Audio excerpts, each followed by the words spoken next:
All of the tech and visuals you're about to see are running real-time in one of the levels of Call of Duty Ghosts. Our new engine creates a huge leap in visual fidelity and graphical immersion for Call of Duty. To highlight this leap forward, let's take a look at a couple of these new features in-game. Let's start with a look at one of our new advanced tessellation features called displacement mapping.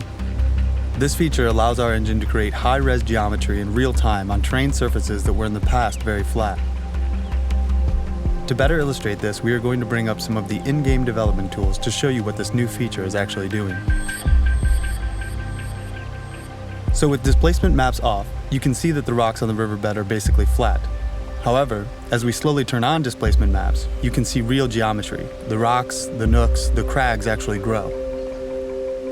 This is a significant increase in geometric fidelity that is happening in real time in our new engine.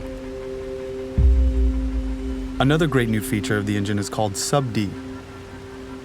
This is a technique that takes one's blocky geometry and builds them into perfectly smooth curves. It's been used for a while by Hollywood and film, but the breakthrough for us has been utilizing it real time in engine.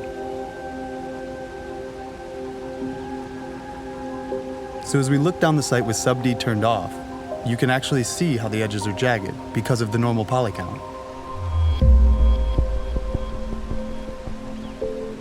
So now with sub-D turned on, you can see that the normal poly count has been increased exponentially. And what's amazing about sub-D is that it will continue to subdivide in real time as you get closer to objects. So no matter how close you get, nothing will break down. Now as you look at your player's hand and weapon with all the tech running, you can see how high-resolution textures, sub-D, the lighting, and other techniques allow us to show the most minute of details, like cuts, scrapes, and other natural imperfections. Also notice how the scope is now perfectly round. We've also implemented other features that further increase the natural look of the game. One example of this is how light affects the player's vision. As in the real world, when you look at something dark and then turn to something bright, your eyes will adjust to compensate. Displacement mapping and real-time sub-D, along with other new technologies such as HDR volumetric lighting and real-time ADSR, set a new benchmark for immersion for Call of Duty.